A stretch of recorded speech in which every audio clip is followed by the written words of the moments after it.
Ed ecco il fischio d'inizio per questo match. Pallone gestito male e il gol quasi che arriva da parte della Camera. Quindi, come si è capito nella gestualità del calcio a 5, si era tornati indietro. Attenzione!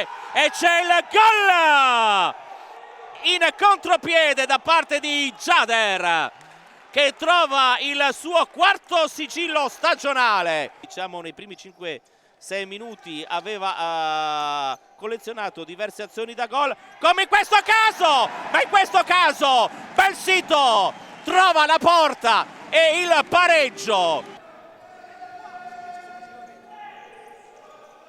Ci prova da due passi il tap-in vincente da parte di Toni. Sul primo tentativo non è riuscito a tenere tra le proprie mani la sfera. Ancora il Latina in possesso. L'anticipo di Igor. E il tiro del pareggio! Zappa! L'interno destro del numero 12 vincente. E la Came si riporta ancora con il risultato di parità 2-2. E infatti c'è il tiro e poi il tentativo e la rete!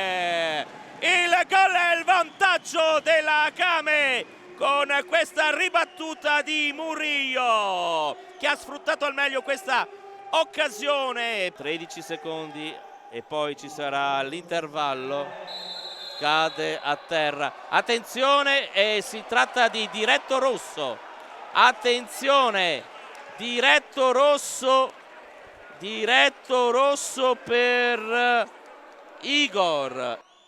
Parte il tiro e la rete da parte del numero 80 Jader. 3-3 della Came. Questa decisione da parte del duo arbitrale. Attenzione perché c'è la possibilità del gol e con la rete del numero 17 Palmeggiani. Murillo, pallone buono per Thiago Grippi, attenzione, Giappa e il pareggio, chiude la triangolazione Thiago Grippi e il risultato si porta nuovamente in parità. Ora c'è ancora Giappa e il gol!